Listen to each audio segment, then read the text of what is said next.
नम्मा homeopathy आरोग्य संजीवनी. नमस्कार. नम्मा homeopathy आरोग्य संजीवनी या कार्यक्रमात मी धनश्री आपल्या सगळ्यांचं स्वागत करते. बऱ्याचदा अनेक आजार हे आपण स्वतः ओढावून घेतो असं म्हणतात. कारण काय आहे, कधी-कधी काही आजार हे अनुवंशिक असू शकतात, काही आजारांचं कारण वेगळं असू शकतं. मात्र आपल्या बदलत्या जीवनशैलीमध्ये जर आपण चुकीच्या प्रमाणात जीवनशैली अनुभवली किंवा अवलंबवली आणि त्याचे परिणाम, त्याचे दुष्परिणाम आपल्या शरीरावर जर झाले, तर त्याचं रूपांतर काही आजारांमध्ये सुद्धा होऊ शकतं.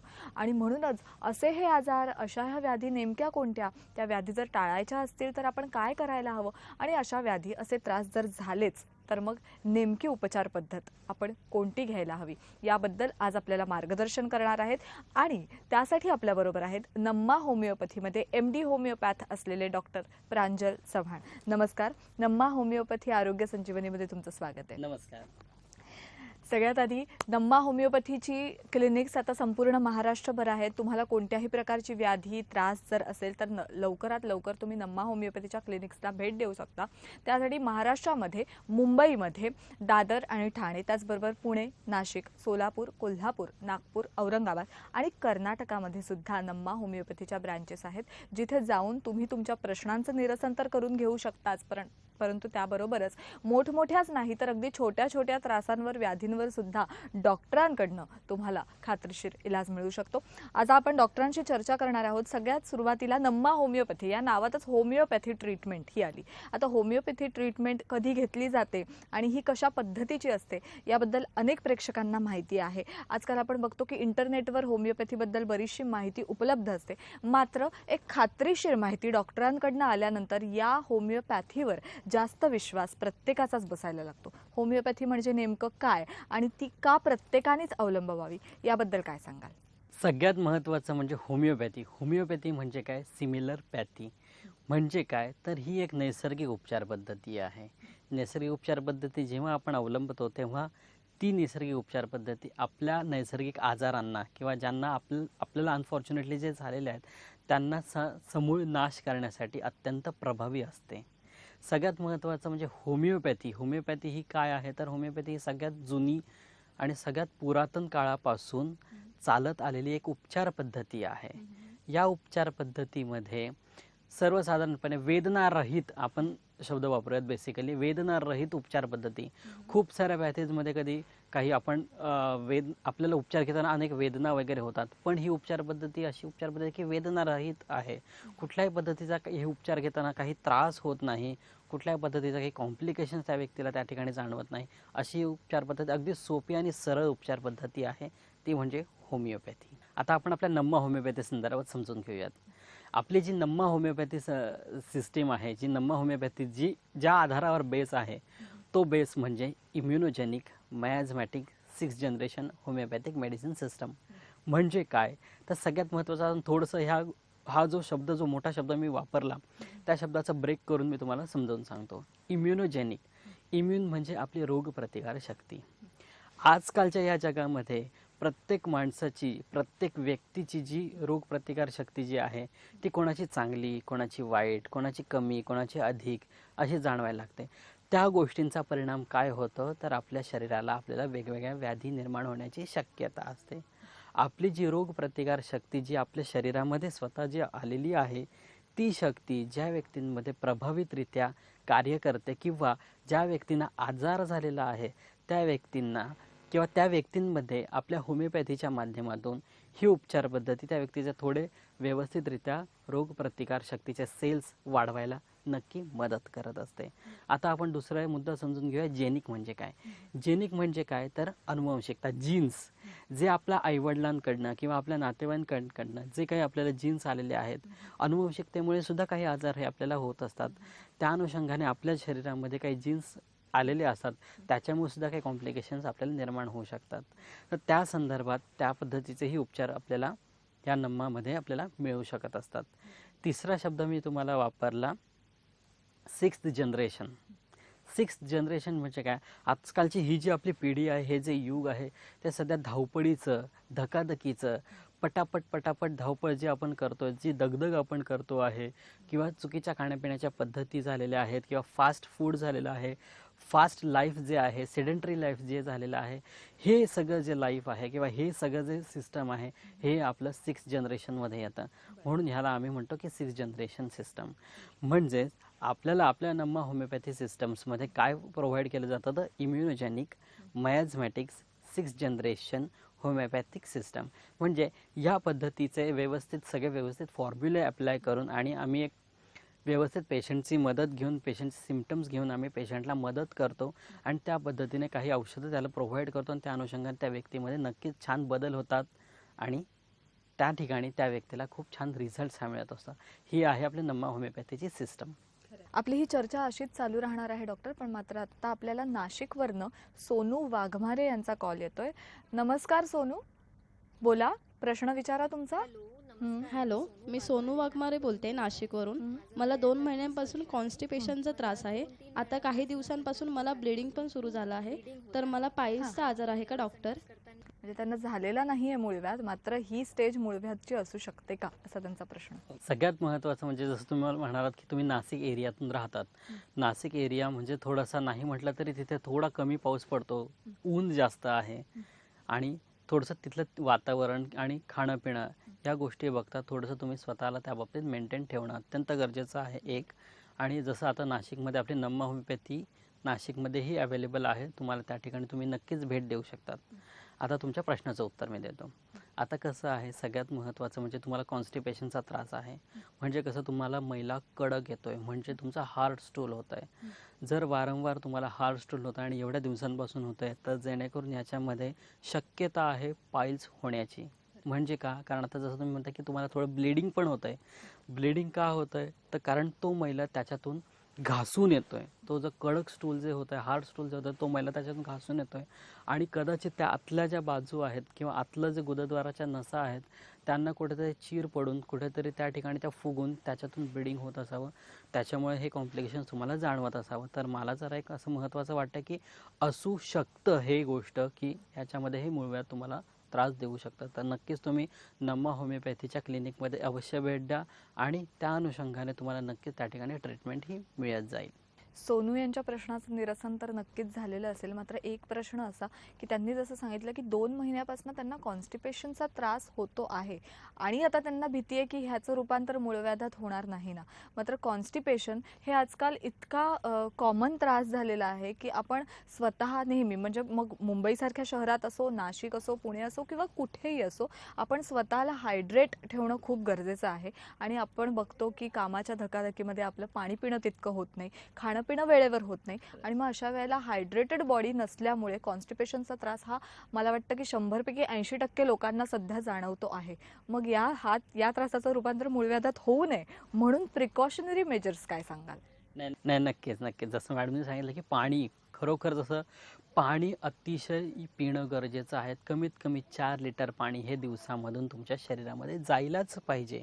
कारण पाण्यामुळे तुम्हाला शरीरामध्ये आपली स्वतःची बॉडी ही हायड्रेट ठेवते. हायड्रेट ठेवल्यामुळे काय होतं, तर आपल्या शरीरामध्ये पाचक रस व्यवस्थितरित्या फॉर्म होतात आणि त्यांचं योग्य पद्धतीने तिथे चलनवलन होतं. दुसरा मुद्दा हा की जो येणारा मैला आहे, जो तुम्हाला वॉशरूमचं येणार आहे, ते त्या ठिकाणी मॉइस्ट होतात, जे घासून येत नाही आणि कडक टॉयलेटला होत नाही. जेणेकरून तुम्ही पाणी अतिशय चांगलं पाणी पिलं पाहिजे. दुसरा मुद्दा काय, तर ग्रीन लिफी व्हेजिटेबल्स वगैरेचा खाण्यापिण्यामध्ये वापर केला पाहिजे. लाईक मेथी, पालक, शेपू किंवा अनेक असे काही लिफी व्हेजिटेबल्स आहेत, ते खाल्ले पाहिजेत. किंवा छोटासा एक सगळ्यात महत्त्वाचा सांगायचा मुद्दा हा की जर रात्रीच्या जेवणापूर्वी किंवा रात्रीच्या जेवणानंतर एक केळं, एक बनाना जर तुम्ही खाल्लं, तर नक्कीच ते तुम्हाला पचनक्रियेला उपयुक्त ठरतं. का? तर कारण जर तुम्ही केळं खाल्लं, केळ्यामुळे काय होतं, तर शरीरामधलं पचनक्रिया व्यवस्थित होऊन जो दुसऱ्या दिवशी येणारा मैला आहे तो स्वच्छरित्या साफ होऊन तो कडक न होता सॉफ्ट पद्धतीने त्या ठिकाणी खालच्या खाली तो निघून जातो आणि त्याचा तुम्हाला त्रास होत नाही. हा सगळ्यात त्या ठिकाणी महत्त्वाचा आहे. तिसरी गोष्ट काय की सगळ्यात महत्त्वाचं म्हणजे खाणं-पिणं. खाण्यापिण्याची योग्य सवय, वेळ ठेवा. शक्यतो तरी संध्याकाळी 8च्या आत जर खाणं शक्य झालं तर शक्यतो तरी रात्रीचं जेवण शक्यतो 8च्या आत करण्याचा प्रयत्न करा. मला मान्य आहे कधी कधी धकाधकीच्या आयुष्यात आपल्याला नाही वेळ पाळता येत, पण जेवढी शक्य आहे तेवढी वेळ तर आपण नक्कीच पाळू शकतो. कारण आपल्याला सुधारायचं आहे, कारण आपल्याला आपलं आरोग्य आपल्या हातात हवं आहे, तर आपण पण त्यासाठी कष्ट हे केलेच पाहिजेत. म्हणजे नम्मा होमिओपॅथीमध्ये आल्यानंतर होमिओपॅथीचेच उपचार असतात, पण ते वेगळ्या पद्धतीने केले जातात. म्हणजे आपण नेहमी म्हणतो की यशस्वी माणसं ही वेगवेगळ्या प्रकारे कार्य करत नाहीत, तर एकच कार्य जे असतं ते वेगळ्या पद्धतीने करत असतात. तर नम्मा होमिओपॅथीमध्ये सुद्धा immunogenic miasmatic 6th generation homeopathy treatment अशा पद्धतीवर आधारित असलेली उपचार पद्धत देऊन किंवा असे उपचार देऊन रुग्णांना बरं केलं जातं. आजचा जो मुख्य विषय आहे तो आहे पाईल्स. जसं मी सुरुवातीला म्हणाले की बदलत्या जीवनशैलीमुळे अनेक आजार हे आपण ओढावून घेतो, त्यातलाच हा एक त्रास आहे किंवा आजार आहे असं म्हणूया. उष्णतेचा विकार सुद्धा आपण याला म्हणू शकतो. तर पाईल्स बद्दल जरा थोडंसं जास्त म्हणजे जास्त त्याची फोड करून सांगाल का आम्हाला? ओके. सगळ्यात महत्त्वाचं म्हणजे आता आपण गुदद्वाराच्या जागी होणारा कुठलाही त्रास त्याला आपण सर्वसाधारणपणे पाईल्स असं संबोधतो. पण मी एक म्हणतो की त्या ठिकाणी वेगवेगळे घटक आहेत, वेगवेगळे सिम्पटमनुसार वेगवेगळे आजार आहेत आणि त्याला एक वेगवेगळी नावं आहेत.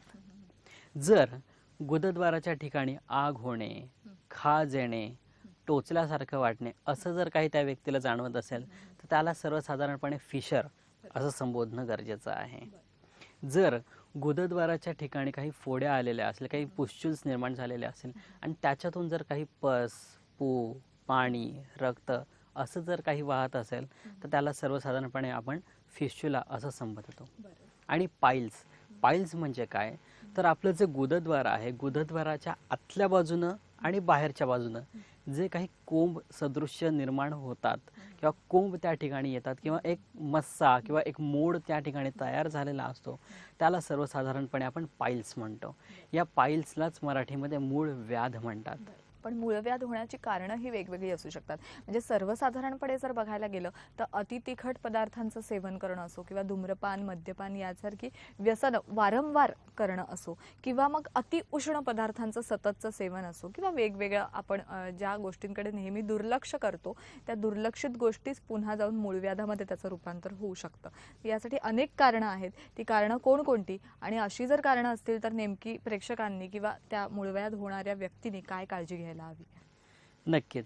सगळ्यात महत्त्वाचं म्हणजे हा जो डिसीज कंडिशन आहे, हा डिसीज कंडिशन मुळात आपण स्वतःहूनच स्वतःवर ओढून घेतलेला आजार असं मी तर संबोधतो. कारण कसं होतं, खूप साऱ्या लोकांची चुकीची जेवणाची पद्धत म्हणजे काय, तर वेळी अवेळी जेवण, योग्य वेळ खाण्याची पद्धत म्हणजे कसं, तर जे काही सात्विक आहार जो तुम्ही खाल्ला पाहिजे तो न खाणं, अति मांसाहार करणं किंवा अति उष्ण पदार्थ खाणं, असं अति मसालेदार खाणं किंवा अति तर्रीवाले पदार्थ खाणं, ह्या ज्या गोष्टी आहेत ह्या गोष्टींमुळे बेसिक हे कॉम्प्लिकेशन्स आपल्या शरीरामध्ये जाणवायला लागतं. काय कॉम्प्लिकेशन होतं, तर सगळ्यात महत्त्वाचं म्हणजे ज्यावेळी आपण अशा पद्धतीचे पदार्थ खातो किंवा अति कुठली व्यसन करतो, लाईक धूम्रपान असू देत, अल्कोहोल असू देत किंवा अजून दुसरी कुठली व्यसनं असू देत, त्या गोष्टींचा परिणाम आपल्या डायजेस्टिव्ह सिस्टम म्हणजे आपली चयापचय क्रिया संस्थेवर होत असतो. त्याच्यामुळे काय होतं, तर आपली पचनक्रियेचे जे पंचपाचक रस असतात ते व्यवस्थित शरीरामध्ये तयार होत नाहीत आणि त्या अनुषंगाने आपल्या जेवणाचं किंवा आपण जे काही जेवण खाल्लेलं आहे त्याचं व्यवस्थित पचन होत नाही आणि त्या अनुषंगाने त्या ठिकाणी आपल्याला त्याचा गोष्टीचा त्रास जाणवायला लागत असतो. पण या गोष्टीकडे जर दुर्लक्ष केलं तर याचं रूपांतर किती गंभीर स्वरूपात होऊ शकतं? जर ह्या आजाराचं गांभीर्य आपल्याला जाणून घ्यायचं असेल तर फार मोठं गांभीर्य आहे. कारण ह्या आजाराला कोणीही हलक्यात घेऊ नये असं मला वाटतं.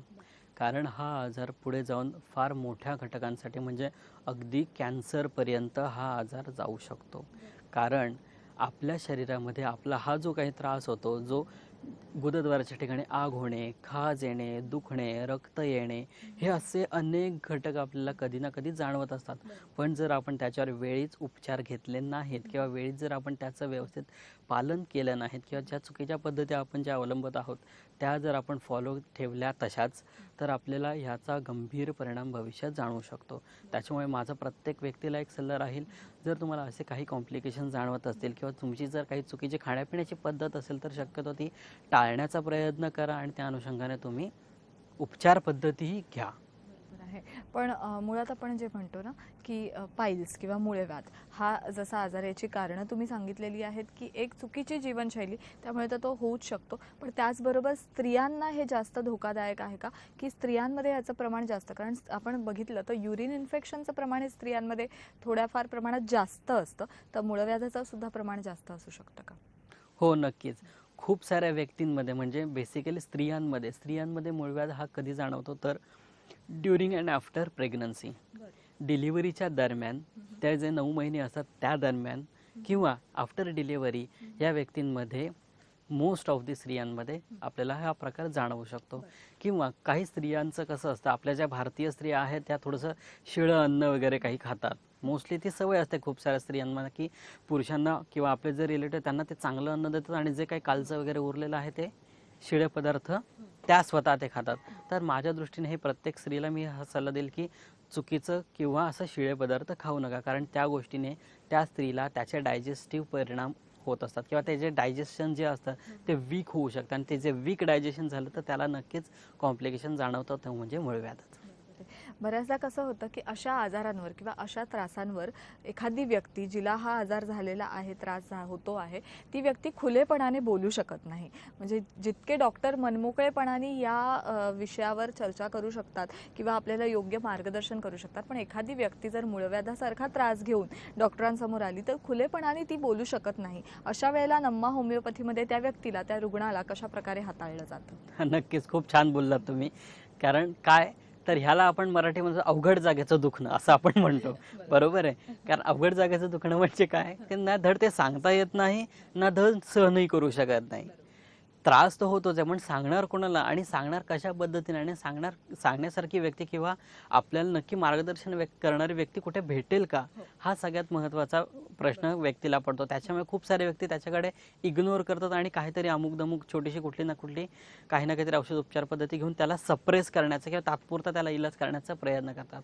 पण माझा तुम्हाला प्रत्येकाला एक सल्ला राहील की जर असं काही तुम्हाला कॉम्प्लिकेशन जाणवत असतील तर नक्कीच तुम्ही आमच्या नम्मा होमिओपॅथीच्या क्लिनिकमध्ये भेट द्या. या ठिकाणी आम्ही सगळे डॉक्टर्स त्या ठिकाणी चर्चा करून व्यवस्थित तुम्हाला मार्गदर्शन करत असतो. जे व्यक्ती आहेत, जे कॉम्प्लिकेशन ज्या वयांमधील स्त्री पुरुष कोणालाही जाणवत असतील तर नक्कीच आम्ही त्यांना योग्य मार्गदर्शन करून, योग्य पद्धतीने चेकअप करून, प्रॉपर इन्व्हेस्टिगेशन करून आणि व्यवस्थितरित्या त्याला औषधोपचार पद्धती देऊन, बेसिकली जसं मी मगाशी म्हणालो की immunogenic miasmatic 6th generation homeopathic system आहे. ही होमिओपॅथिक सिस्टीम जी आहे ती आता खूप छान पद्धतीने नम्मा होमिओपॅथीमध्ये फॉलो केली जाते. तिचा नक्कीच सगळ्यांनी उपयोग करून घ्यावा असं मला वाटतं. आणि नक्कीच जर तुम्हाला काही कॉम्प्लिकेशन असेल तर डेफिनेटली तुम्ही आमच्या या शाखेमध्ये येऊ शकतात. खरोखर या विषयावर अजून आपल्याला डॉक्टर चर्चा करायची आहे, पण एका छोट्याशा ब्रेक नंतर. एक छोटासा ब्रेक घेऊन आम्ही लगेच परत येणार आहोत. पाहत रहा नम्मा होमिओपॅथी, आरोग्य संजीवनी. नम्मा होमिओपॅथी आरोग्य संजीवनी.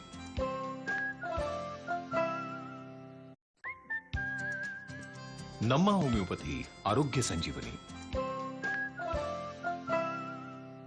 ब्रेक नंतर नम्मा होमिओपॅथी आरोग्य संजीवनी या कार्यक्रमात आपल्या सगळ्यांचं पुन्हा एकदा स्वागत.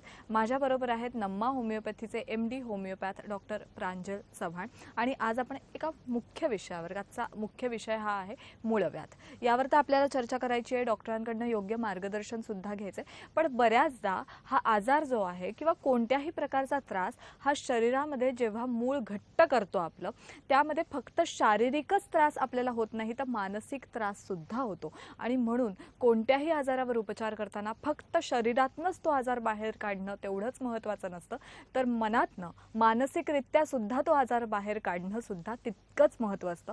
आणि ही महत्त्वाची गोष्ट फक्त मीच सांगत नाही किंवा डॉक्टरच सांगत नाहीत, नम्मा होमिओपॅथीचे सगळे डॉक्टर्स सांगतातच. पण त्याचबरोबर उपनिषदात सुद्धा याचा असाच उल्लेख आहे की कोणताही आजार हा समूळ नष्ट करण्यासाठी नेहमी शरीर आणि मन या दोन्ही गोष्टींकडे तितकंच महत्त्व दिलं गेलं पाहिजे. तितक्याच महत्त्वपूर्णपणे ह्या दोन्ही गोष्टींमधनं हा आजार समूळ नष्ट करण्यासाठी प्रयत्न झाले पाहिजेत. आणि तेच तर करतंय नम्मा होमिओपॅथी. तर पुन्हा एकदा आपल्या मूळ विषयाकडे, मूळव्याध या विषयाकडे येतोय. मी जसं ब्रेकच्या आधी म्हणाले की तुम्हीच म्हणालात की अवघड जागेचं दुखणं हे सांगताही येत नाही आणि नाही सांगितलं तर याचा त्रास वाढू शकतो, याचं गंभीर स्वरूपात रूपांतर होऊ शकतं. असे काही रुग्ण तुमच्याकडे आलेले ज्या अशा गंभीर स्वरूपात आल्यानंतर त्यांना तुम्ही पूर्णपणे बरं केलं आणि आज ते एक आनंददायक जीवन जगत आहेत. नक्कीच. मला आता एका पेशंटची त्या ठिकाणी आठवण झाली. अगदी 30लं पेशंट आहे, अगदी तरुण पेशंट आहे. त्या व्यक्तीचा त्याने त्या त्या त्या व्यक्तीला जो काही प्रॉब्लेम झाला किंवा त्या व्यक्तीला जे काही कॉम्प्लिकेशन्स निर्माण झाले होते पाईल्सचे आणि नम्मामध्ये आल्यानंतर त्याला किती सुधारणा झाली, त्या अनुषंगाने एक छोटासा अनुभव मी तुम्हाला सांगतो. तो तरुण हॉस्टेलला राहत होता. त्याचं जे काही कॉलेज लाईफ होतं, जवळपास त्याची जी काही 5-6 वर्ष होती त्याने ती हॉस्टेलमध्ये काढलेली होती. हॉस्टेल लाईफमध्ये त्या व्यक्तीकडनं काही चुकीच्या व्यसनांचा तो अधीन गेलेला होता. चुकीची व्यसनं त्या व्यक्तीला जडलेली होती आणि परिणामी विथ काही खाणं-पिणं, चुकीचं काही खाणं-पिणं, हॉटेलचं खाणं सारखं त्या अनुषंगाने त्या व्यक्तीला त्या ठिकाणी पाईल्स उत्पन्न झाला. म्हणजे काय झालं तर त्या व्यक्तीच्या गुदद्वाराच्या भागातून कंटिन्युअसली ब्लिडिंग व्हायचं. म्हणजे अगदी त्याला सहनच होत नव्हतं, एवढा त्याला त्रास हा होत होता. जेव्हा त्याला नम्मा होमिओपॅथीची माहिती मिळाली आणि त्याने नम्मा होमिओपॅथीच्या शाखेमध्ये जेव्हा भेट दिली, तेव्हा आम्ही त्याला नक्कीच खूप छान उपचार पद्धती दिली. जसं मी मगाशी म्हणालो की immunogenic miasmatic 6th generation homeopathic system formula जो त्याला अप्लाय केला आणि त्या अनुषंगाने त्याला इतका छान फरक पडलेला आहे की ती व्यक्ती आता एकदम छान आणि आनंदी लाईफ जगत आहे. आपल्याला ही चर्चा अशीच चालू ठेवायची आहे. मात्र आता आपल्याला मुंबईतून परळवरनं एक फोन येतोय सुनील जाधव यांचा. नमस्कार सुनीलजी, बोला. नमस्कार डॉक्टर, मी सुनील जाधव परळवरून बोलतोय. माझी कोलोनोस्कोपी झाली आहे आणि फिजरचा त्रास डायग्नोज झाला आहे. मला खूपच आग होते. मला नम्मा होमिओपॅथीमध्ये उपचार मिळू शकेल का? त्यांनी सगळ्या प्रकारच्या टेस्ट केलेल्या आहेत आणि योग्य निदान झालेलं आहे. मात्र आता उपचार घेताना नम्मामध्ये ते कशा पद्धतीने घेतले जातील असा त्यांचा प्रश्न आहे. नक्कीच. असं जर तुम्ही तर सांगितलं की तुम्ही परळमध्ये राहतात, म्हणजे अगदी तुमच्या हाकेच्या अंतरावरच आपली नम्मा होमिओपॅथी आहे. ती म्हणजे कुठे तर दादर शाखेमध्ये तुम्ही नक्कीच येऊन त्या ठिकाणी नक्कीच चांगले उपचार घेऊ शकता. आता जसं तुम्ही सांगितलेलं आहे की तुम्ही कोलोनोस्कोपी केलं आणि तुम्हाला त्या ठिकाणी फिशरचा त्रास हा दाखवलेला आहे. आता महत्त्वाचं म्हणजे जसं की तुमचं निदान तर झालेलं आहे, पण आता उपचार बाकी आहेत, बरोबर. आता नक्कीच तुम्हाला नम्मा होमिओपॅथीमध्ये चांगले उपचार पद्धती मिळतील. जसं मी मगाशी म्हणालो की नम्मा होमिओपॅथीमध्ये नक्कीच तशा त्या पद्धतीने उपचार पद्धती मिळेल. आता आपल्या नम्मा होमिओपॅथीमध्ये immunogenic miasmatic 6th generation homeopathic system आहे. या सिस्टीमच्या अंतर्गत नक्कीच तुमचा जो काही त्रास आहे तो निश्चितरित्या कमी होण्यास नक्की मदत होईल. तुम्ही नक्कीच आमच्या शाखेमध्ये भेट देऊ शकतात आणि त्या अनुषंगाने तुम्हाला व्यवस्थित ट्रीटमेंट मिळेल आणि नक्कीच तुम्हाला उपचार योग्य निदान होऊन योग्य त्रास जो काही तुमचा त्रास होतोय तो योग्य पद्धतीने निघून जाण्यास नक्की मदत होईल. नम्मा होमिओपॅथीचा मूळ उद्देश हाच आहे की रुग्ण त्यांच्या व्याधी घेऊन, त्यांचे आजार घेऊन या क्लिनिकमध्ये येतात. मात्र हे आजार इथेच ठेवून एका सुंदर हास्यासह आणि एका सुंदर जीवनासह या क्लिनिकमधून बाहेर पडत असतात. त्यामुळे तुम्हाला कोणत्याही प्रकारची व्याधी त्रास जरी असेल तरी नम्मा होमिओपॅथीच्या जवळच्या क्लिनिक्सला नक्की भेट द्या.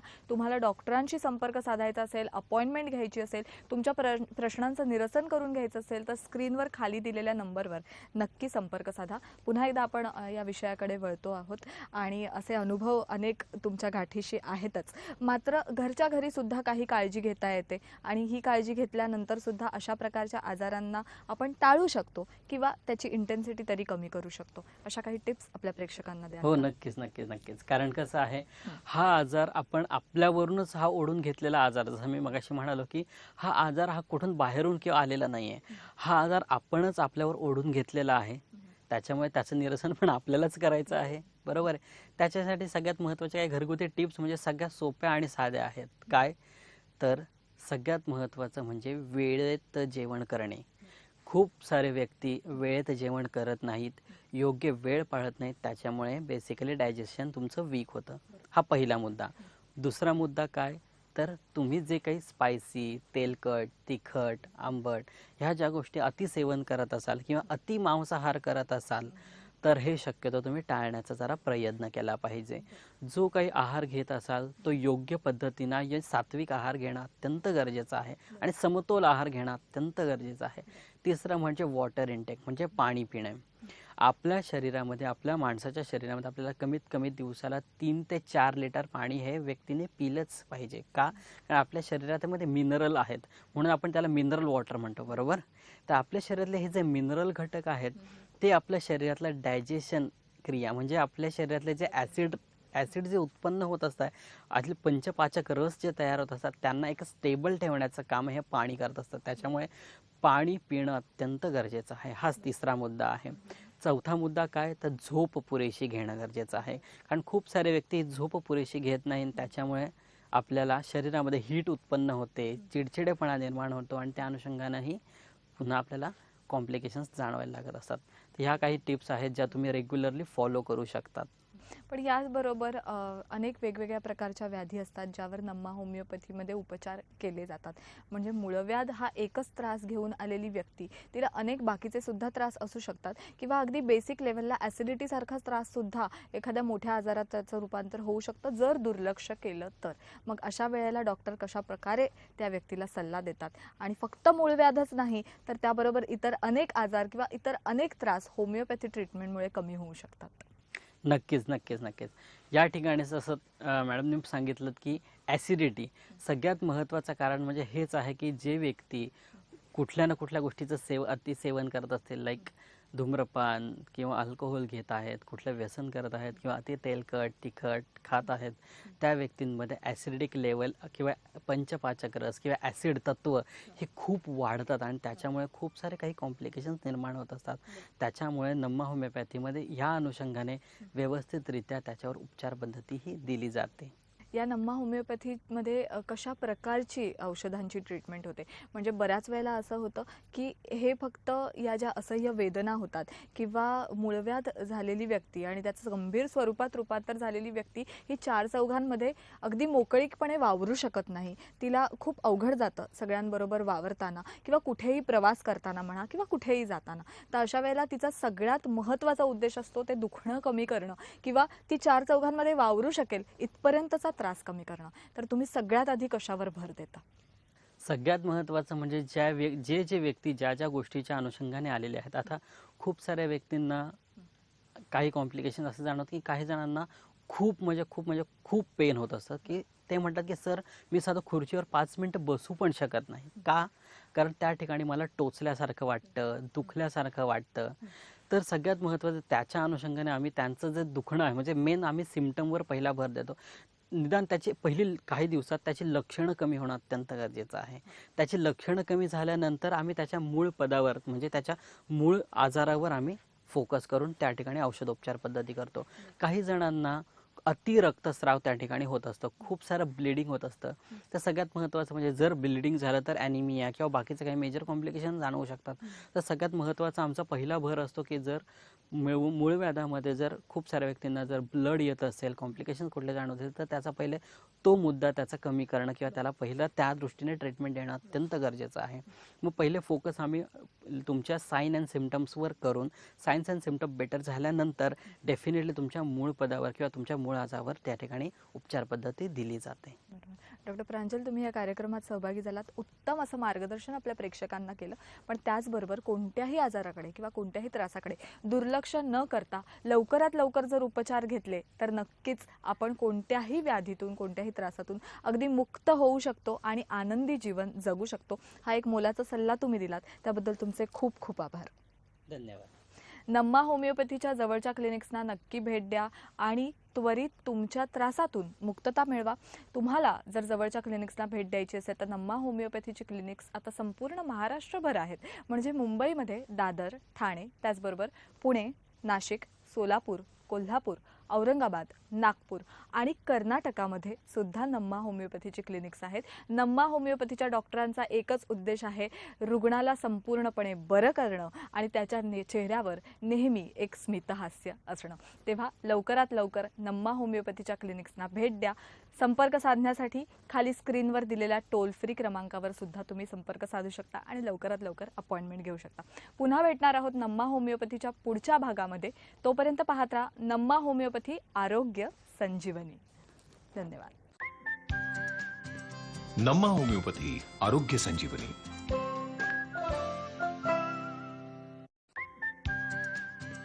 नम्मा होमिओपॅथी आरोग्य संजीवनी.